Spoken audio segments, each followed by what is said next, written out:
لیے دعا کیجیے. میرے بھائیوں دعا کا کہنا تو جائز ہے, کہہ سکتے ہیں آپ, لیکن دعا کے لیے جو طریقہ آپ استعمال کر رہے ہیں کہ سب کو روزہ رکھوایا جائے, یہ طریقہ نبی اکرم کے اصول, ضابطے, آئیڈیل اور ماڈل کے خلاف ہے. اسی لیے ہر عبادت میں نبی اکرم کا طریقہ دیکھا جائے گا کہ نبی اکرم کا طریقہ. ہر وہ کام اچھا نہیں ہے جس کو ہم اچھا سمجھتے ہیں. کام وہی اچھا مانا جائے گا جس کا ثبوت جناب محمد رسول اللہ صلی اللہ علیہ وسلم کی شریعت سے ملے گا. ہمارے اچھا سمجھنے سے کوئی چیز اچھی نہیں ہو جائے گی. ہمارے اچھا سمجھنے سے کوئی چیز اچھی نہیں ہو جائے گی. اچھی وہی مانی جائے گی جو جناب محمد رسول اللہ صلی اللہ علیہ وسلم نے جس کو اچھا کہا ہے, جس کو کرنے کا حکم دیا ہے. اب ہم جس طریقے سے ہم یہاں بیٹھ کر جلسہ سن رہے ہیں, کیا صحابہ کرام اللہ کے نبی کی باز و نصیحت نہیں سنا کرتے تھے؟ سنتے تھے. تو کیا وہ یہی طریقہ تھا؟ حدیث کی کتابوں میں آتا ہے جب نبی اکرم واعظ کرنا, نصیحت کرنا شروع کر دیا کرتے تھے تو صحابہ کرام اپنے سروں پر بیٹھی ہوئی مکھی بھی نہیں اڑایا کرتے تھے کہ یہ ڈسٹرب ہو جائے گا, معاملہ بگڑ جائے گا اگر ہم نے کوئی چیز رہ گئے نہیں سن پائے. تو یہاں پر جمعے کے خطبے ہوتے ہیں مسجدوں میں, اور جن مسجدوں میں پنکھے نہیں لگے ہوتے ہیں ہم نے خود اپنی آنکھوں سے دیکھا ہے, اور اس زمانے سے میں نے تقریریں کرنا شروع کی ہے, 25 سالیں تو ہو ہی گئی ہیں. ایسی ایسی مسجدیں دیکھی جہاں پنکھے تک نہیں تھے, تو جمعے کا خطبہ دے رہا ہوں اور لوگ ہاتھ کا پنکھا اٹھا کر اپنے اوپر چل رہے ہیں. ایسی قوم سے کیا توقع رکھی جا سکتی ہے؟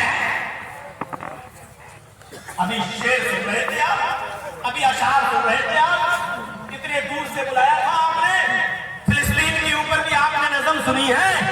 کیا ایسی قوم سے یہ امید لگائی جا سکتی ہے کہ یہ فلسطین کے مسلمانوں کے لیے, وہاں کی عوام کے لیے, نونہالوں کے لیے, وہاں کے بچوں کے لیے اور وہاں کی عورتوں کے لیے اپنی جان کی قربانی, اپنی جان کا نذرانہ پیش کر سکتی ہے؟ جو قوم 2 گھنٹہ اطمینان کے ساتھ بیٹھ کر, سکون کے ساتھ بیٹھ کر ایک دینی جلسہ نہیں سن سکتی ہو, بیچ میں اس کو کئی بار اٹھنا پڑتا ہو, ایسی قوم سے کیا یہ توقع لگا سکتے ہیں کہ یہ قوم فلسطین کے لوگوں کی مدد کرے گی؟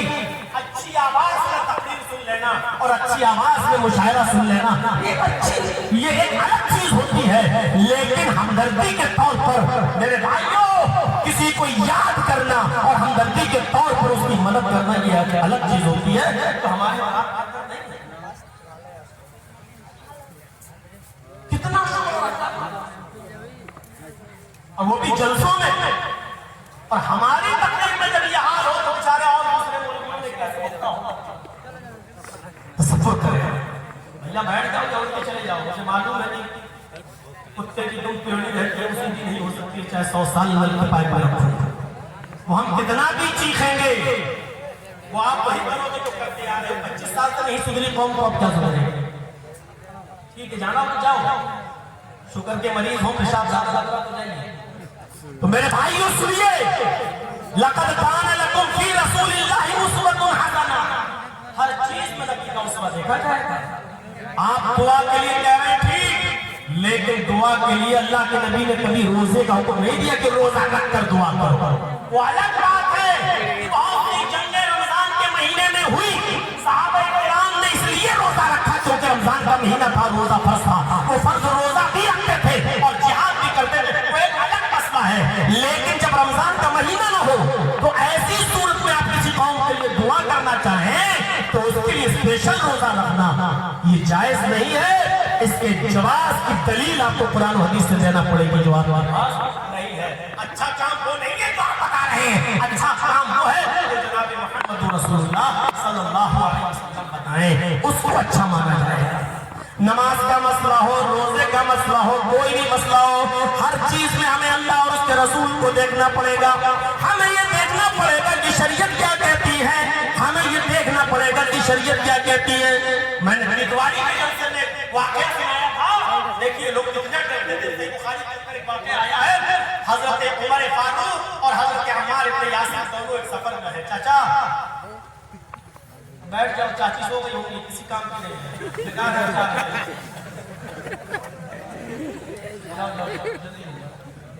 सामने से निकलते हैं तो हजरत अम्मार भी एक सफर में है, हजरत उमर फारूक भी एक सफर में है, और दोनों का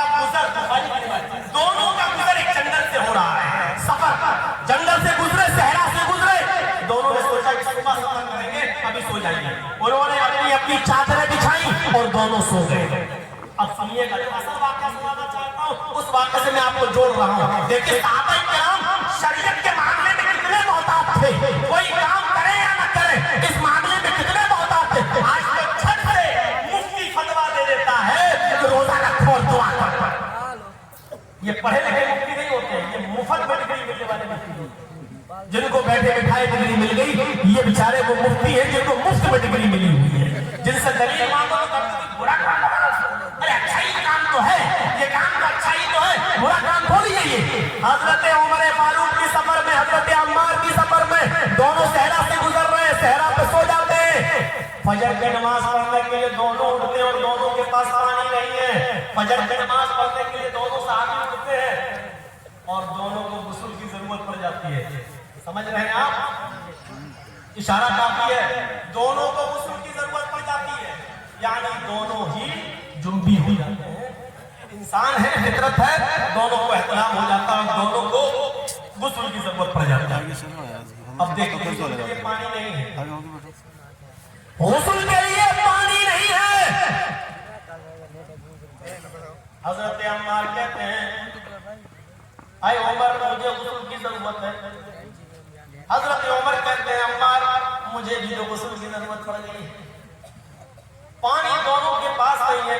हजरत अम्मार कहते हैं, चिंता न करो, अगर पानी नहीं है तो हमारे पास नबी अकरम सल्लल्लाहु अलैहि वसल्लम की हदीस है। अब सुनिए तरीका देखिए, हजरत अम्मार कहते हैं मेरे पास नबी का तरीका है। अल्लाह के नबी सल्लल्लाहु अलैहि वसल्लम ने फरमाया कि जब पानी न मिले तो पाक मिट्टी से तयम्मुम कर लिया करो।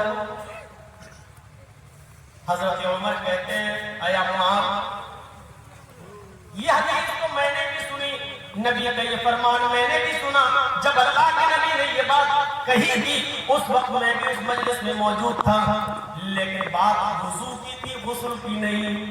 यानी अल्लाह के नबी ये फरमा रहे थे जब वुजू के लिए पानी तुम्हें न मिले, जब वुजू के लिए पानी तुम न पाओ तो तुम पाक मिट्टी से तयम्मुम कर लिया करो। हमें गुस्ल की जरूरत है, वुजू की नहीं। अगर वुजू के लिए पानी न मिले तब अल्लाह के नबी ने कहा कि पाक मिट्टी से तयम्मुम कर लो। हमें पानी तो हमारे लिए, हमें वुजू की जरूरत नहीं है, हमें तो गुस्ल की जरूरत है। हजरत अम्मार कहते हैं वुजू के तयम्मुम से गुस्ल का तयम्मुम बड़ा कर लीजिए। अयास देखिए, अकल देखिए। उन्होंने कहा कि वुजू का तयम्मुम छोटा होता है, गुस्ल का तयम्मुम बड़ा कर लो। और गुस्ल का तयम्मुम क्या है, सुनिए, आप अपने दोनों हाथ पाक मिट्टी पर मारे। जब वुजू बनाना, वुजू के पानी ना मिले तो तयम्मुम कैसे होगा, ऐसे दोनों हाथ पे मारे और दोनों को फूंक लीजिए। हो गया, इसको चेहरे पे फेर दीजिए, हो गया। अब दाएं हाथ की पुष्प को बाएं हाथ की पुष्प पर यहां से ऐसे कर लीजिए और बाएं हाथ के हथेली को दाएं हाथ की पुष्प पर ऐसे कर लीजिए। ये आपका तयम्मुम हो गया। कहा कि ये तयम्मुम है वुजू का, हमें गुस्ल की जरूरत है। तो हजरत अम्मार ने कहा ऐसा करते हैं, गुस्ल का तयम्मुम हम बड़ा कर लेते हैं। तो का बड़ा तयम्मुम क्या है, तो हदीस के अल्फाज है बुखारी के, तमर्रतु कमा तमर्रतु दाब। हजरत अम्मार मिट्टी पर ऐसा लोटे जैसे चार पैर वाला जानवर चौपाया मिट्टी पर, अरे पूरे जिस्म पर उन्होंने मिट्टी मल ली। हजरत उमर से कहा ये गुस्ल का तयम्मुम हो गया, पूरे जिस्म पर मैंने मिट्टी लगा दी और उन्होंने नमाज पढ़ ली। हजरत उमर ने कहा मैं ये नहीं करूंगा, करते हुए नहीं देखा। देखिए हजरत अम्मार ने भी अपनी अकल दौड़ाई। बात तो सही है, वुजू का तयम्मुम छोटा होता तो गुस्ल का बड़ा, तो उन्होंने अपनी अकल के हिसाब से बड़ा कर लिया। लेकिन हजरत उमर ने कहा नहीं, हमें नबी अकरम से इस बात का कोई सबूत नहीं मिला कि गुस्ल के लिए हमें पूरे जिस्म को जमीन पर मिट्टी पर लौटाना है, इसलिए हम तो पानी का इंतजार करेंगे। पानी सुबह तक नहीं मिला, शहर से बाहर निकल गए, शहर से जंगल से बाहर निकले तो शहर में पानी मिल गया, और जब शहर में पानी मिला तो हजरत उमर जल्दी से गुस्ल करते हैं और नमाज पढ़ते हैं, उनकी नमाज कज़ा हो गई। अब फैसला कौन करेगा कि हजरत अम्मार ने सही किया या हजरत उमर ने सही किया? इस बात का फैसला कैसे होगा? हजरत अम्मार सोच रहे थे मैंने बिल्कुल सही किया, हजरत उमर सोच रहे थे कि मैंने बिल्कुल सही किया। जब सफर दोनों का खत्म हो गया और जब ये बात अल्लाह के नबी के सामने आई, दोनों ने अपना अपना किस्सा अल्लाह के नबी के सामने रखा। आप सुप्रीम कोर्ट से फैसला सुनिए क्या है। अब न यहाँ मौलवी जर्जिस की चलेगी, न मौलाना कलाम की चलेगी, न हमारे उस्ताद मोहतरम मौलाना मुश्ताक करीमी साहब की चलेगी, न तौहीद साहब की चलेगी, किसी की नहीं। सुप्रीम कोर्ट क्या है? मुहम्मदुर रसूलुल्लाह सल्लल्लाहु अलैहि वसल्लम की अदालत। और जब इस अदालत में फैसला गया, हजरत उमर ने कहा मैंने नमाज नहीं पढ़ी, पानी मिल गया, गुस्ल किया, तब जाके नमाज पढ़ी। आपने कहा उमर तुमने भी गलत किया, तुम्हें नमाज तर्क नहीं करनी चाहिए थी, नमाज अपने वक्त पे पढ़ना चाहिए था। हजरत अम्मार ने बताया मैंने पूरे जिस्म को मिट्टी से सान लिया और पूरे जिस्म पर हमने मिट्टी मल ली, चौपाई की तरह हम जमीन पर लौट गए। आपने कहा अम्मार तुमने भी गलत किया, अरे अम्मार तुमने भी गलत किया। सुप्रीम कोर्ट का फैसला आ गया। अब न उमर की चलेगी न अम्मार की चलेगी, न उमर की चलेगी न अम्मार की। दोनों ने पूछा अल्लाह के रसूल जब दोनों ने गलत किया तो फिर सही क्या है? आपने फरमाया वुजू का और गुस्ल का दोनों का तयम्मुम एक है, यानी चाहे गुस्ल की जरूरत हो या वुजू की, अगर पानी न मिले तो वही एक तयम्मुम है जो वुजू में भी काम आता है, गुस्ल में भी काम आता है। दोनों हाथों को जमीन पर मारिए, देखिए चेहरे पे मलिए, दायां हाथ बाएं हाथ और बायां हाथ दाएं हाथ पर फेरिए और नमाज पढ़ लीजिए। ये गुस्ल का भी है और ये वुजू का भी तयम्मुम है। प्यारे भाइयों, मैं कहना ये चाहता हूँ लक़द काना लकुम फी रसूलिल्लाहि उस्वतुन हसना, तुम्हारे लिए जनाब मुहम्मदुर रसूलुल्लाह सल्लल्लाहु अलैहि वसल्लम की जिंदगी में बेहतरीन आइडियल है, बेहतरीन नमूना है। अब रसूलुल्लाह सल्लल्लाहु अलैहि वसल्लम की जिंदगी हमारे और आपके लिए नमूना है। नमाज कैसे पढ़े? जैसे मोहम्मद रसूलुल्लाह ने पढ़ के बताई। रुकू कैसे करें? जैसे नबी ने बताया। सजदा कैसे करें? जैसे नबी ने बताया। नमाज में क्या पढ़े? वो जो नबी अकरम ने बताया। मेरे भाइयों, नमाज कैसे पढ़े? यही तो मतलब है ला इलाहा इल्लल्लाह का, और यही तो मतलब है मोहम्मद रसूलुल्लाह का। अब इसे समझ में नहीं आया? ला इलाहा इल्लल्लाह का मतलब अल्लाह के अलावा इबादत किसी की नहीं। इबादत किसकी होगी? अल्लाह की। और मोहम्मदुर रसूलुल्लाह का मतलब, मोहम्मद रसूलुल्लाह का मतलब रसूल कौन? अल्लाह। मोहम्मद रसूल का मतलब जानते हो? इबादत किसकी होगी? अल्लाह की। इबादत कैसे होगी? जैसे रसूलुल्लाह मा अताकुमुर रसूल फखुजूहु व मा नहाकुम अन्हु फंतहू, जो तुम्हें रसूल ने वो ले लो और जिन चीजों से रसूल तुम्हें रोके उससे दूर जाओ। इसलिए उन तमाम मुफ्तियाने किराम से गुजारिश है कि इबादत के मामले में अपनी तरफ से कोई फतवा मत दीजिए जो साबित न हो शरीयत से। और इसलिए लखनऊ की सरजमीन पर हमने इसकी मुखालिफत की और बरकरार एक जुमे में मैंने डंके की चोट पर ऐलान किया कि सारे हिंदुस्तान के मुसलमान रोजा रख लें। इस मुल्ला और मुफ्ती के कहने पर जमात अहले हदीस के अफराद रोजा नहीं रखेंगे, क्योंकि ऐसा रोजा रखने का सबूत शरीयत के अंदर नहीं है। मुहम्मद रसूलुल्लाह ने रोजा रखकर, नफली रोजा रखकर दुआ करने के हमें हुक्म नहीं दिया, इसलिए हम रोजा नहीं रखेंगे। दुआ तो करेंगे, दुआ उसी अंदाज में करेंगे, हम कुनूते नाज़िला पढ़ेंगे, हम और तरीके अपनाएंगे जो शरीयत से साबित है। हम अपनी नमाजों में कुनूते नाज़िला पढ़ेंगे, दुआ का जो तरीका अल्लाह के नबी ने बताया वो करेंगे। लेकिन माफ कीजिएगा, उसके लिए हम तुम्हारे हुक्म पर शरीयत का नाजायज इस्तेमाल करें और जिस रोजे का सबूत ही ना हो शरीयत में हम वो रोजा रखें, हमसे नहीं हो सकता है। मेरे भाइयों, ہم تو رمضان کی 15ویں، ہم تو شعبان کی 15ویں تاریخ کا روزہ نہیں رکھتے اس لیے کہ اس روزے کا ثبوت نہیں ہے۔ جب ہم شعبان کی 15ویں تاریخ کو قبرستان نہیں جاتے ہیں اس لیے کہ وہاں جانے کی ساری روایتیں موضوع اور من گھڑت اور ضعیف ہیں، جب ہم نے ان کو نہیں مانا تو اس مفتی کے کہنے پر ہم کیسے روزہ رکھ لیں اور کیسے اس دن روزہ رکھ کر ہم دعائیں کریں؟ دعا کرنا ثابت ہے حدیث سے، لیکن دعا کا طریقہ بھی ہمیں بتایا تو جناب محمد رسول اللہ صلی اللہ علیہ وسلم نے بتایا۔ اب ہاتھ بھی وہاں اٹھائے جائیں گے جہاں نبی اکرم نے ہاتھ اٹھائے، اور جہاں نبی اکرم نے ہاتھ نہیں اٹھایا وہاں ہم بھی ہاتھ نہیں اٹھائیں گے۔ اب لوگ کہیں کہ بھائی ہاتھ اٹھانے میں حرج کیا ہے؟ تو کیا تم لیٹرین میں جاتے ہو ہاتھ اٹھاتے ہو؟ اللہ کے نبی نے فرمایا لیٹرین میں جاؤ تو دعا پڑھو اللہم انی اعوذ بک من الخبث والخبائث۔ اب تم کیا لیٹرین میں جا کر ہاتھ اٹھا کر کہو گے اللہم انی اعوذ بک من الخبث والخبائث؟ جب یہاں اللہ کے نبی نے ہاتھ نہیں اٹھایا تو ہم بھی ہاتھ نہیں اٹھائیں گے۔ جب لیٹرین سے نکلو تو اللہ کے نبی نے فرمایا پڑھو غفرانک، تو کیا ہاتھ اٹھا کے کہیں گے غفرانک؟ نہیں، یہاں نبی اکرم نے ہمیں ہاتھ اٹھانے کا حکم نہیں دیا، ہم نہیں اٹھائیں گے۔ اللہ کے نبی نے کہا کھانا کھانے بیٹھو تو دعا پڑھو بسم اللہ۔ تو کوئی آدمی ایسا جو کھانا کھائے وہ کہے بسم اللہ اس کے بعد کھانا کھائے، یا بسم اللہ علی برکت اللہ اس کے بعد کھانا کھائے، یہاں ہاتھ اٹھانا ثابت نہیں ہے، ہم بھی نہیں اٹھائیں گے۔ اسی طریقے سے میرے بھائیوں رمضان کا چاند نظر آتا ہے تو بہت سے لوگوں کو مسجدوں میں ہم دیکھتے ہیں کہ رمضان کا چاند دیکھ کر اپنے دونوں ہاتھ اٹھا کر دعا مانگتے ہیں، یہاں پر بھی ہاتھ اٹھانا ثابت نہیں ہے۔ اسی طریقے سے ہم دیکھتے ہیں کہ بہت سے لوگ اذان دینے کے بعد مؤذن وہی مائک کے سامنے کھڑا ہو جاتا ہے اور دونوں ہاتھ اٹھا کے دعا مانگنے لگتا ہے اللہم رب هذه الدعوة التامة والصلاة القائمة۔ یہ بھی ثابت نہیں ہے، اللہ کے نبی صلی اللہ علیہ وسلم نے کہیں نہیں فرمایا اذان کے بعد دعا پڑھو تو ہاتھ اٹھا کر دعا پڑھو۔ اگر یہاں تم کہتے ہیں حرج کیا ہے تو میرا سوال وہی ہے کہ کھانا کھاتے وقت بسم اللہ پڑھتے ہوئے ہاتھ اٹھانے میں حرج کیا ہے؟ لیٹرین میں جاتے وقت اللہم انی اعوذ بک من الخبث پڑھنے میں پھر دونوں ہاتھ اٹھانے میں حرج کیا ہے؟ اگر یہاں حرج نہیں ہے تو وہاں حرج کیوں ہے؟ میرے بھائیوں یہ کیا بات تمہارے مطلب کی ہے تو ہاں ہاتھ اٹھائیں گے، اور تمہارے مطلب کی نہیں ہے تو وہاں ہاتھ نہیں اٹھائیں گے۔ اب کتنا بڑا بے وقوف آدمی ہوگا وہ جو اپنی بیوی سے ہم مستری کرنے کے لیے جائیں اور وہاں ہاتھ اٹھا کر دعا پڑھے اللہم جنبنا الشیطان وجنب الشیطان ما رزقتنا، اور پھر اپنی بیوی کے ساتھ ہم مستری کریں۔ یہ دعا بتائی ہے اللہ کے رسول نے اپنی بیوی کے قریب جانے کی کہ جب بیوی کے قریب جاؤ تو یہ دعا پڑھو، تو کیا وہاں ہاتھ اٹھا کر دعا مانگو گے؟ نہیں، اس لیے کہ اللہ کے نبی نے ہاتھ اٹھانے کا ثبوت نبی اکرم سے نہیں ہے تو ہمیں بھی نہیں اٹھانا ہے۔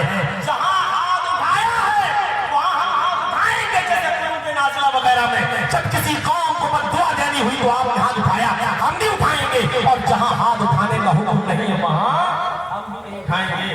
آج بہت سی مسجدوں کے امام بیچارے معروف ہو جاتے ہیں کہ ہم تو مسجد میں 5 نمازوں کے بعد ہاتھ اٹھا کر دعا مانگیں گے، اور اگر نہیں مانگنے کے لیے گاؤں کا مکھیا ہم کو نکال دے گا، یہی بیچارہ تنخواہ دیتا ہے۔ اور بہت سی مسجدوں کے امام بیچارے مجبوری میں 5 نماز پڑھانے کے بعد ہاتھ اٹھا کر دعا مانگتے ہیں، صرف اس لیے کہ ہمارے گاؤں کا مکھیا یا اس مسجد کا سیکریٹری خوش دعا کا مذاق لا کر دیا ہے ہم نے اور آپ نے۔ لقد کان لکم فی رسول اللہ اسوۃ حسنہ، رسول اللہ کی پوری زندگی ہمارے لیے آئیڈیل رپورٹ ہے۔ نماز میں، روزے میں، حج میں، زکات میں، ہر چیز میں ہمیں نبی اکرم کے طریقے کو دیکھنا ہے۔ نبی نے پاس کیا ہے تو پاس، نبی نے ریجیکٹ کر دیا تو ریجیکٹ۔ اسی طریقے سے میرے بھائیوں شادی اور بیاہ لے لیجیے، شادی اور بیاہ یہ لے لیجیے آپ، اس میں بھی ہم ذرا غور کریں اپنے سماج اور اپنے معاشرے میں کیا ہو رہا ہے۔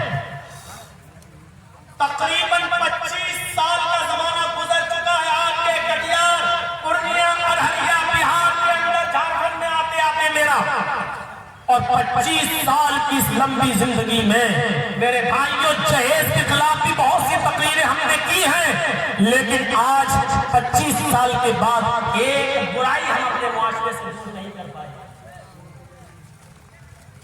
ایک برائی اپنے معاشرے سے دور نہیں کر پائے۔ ہم نے دیکھا اس 25 سال میں جرجیس نے اپنی آنکھوں سے جہاں 10 مدرسے تھے آج 100 مدرسے ہیں، جہاں 10 مسجدیں تھیں یہاں 100 مسجدیں بن کر تیار ہو چکی ہیں، الحمدللہ۔ جہاں 100 اہل حدیث تھے آج وہاں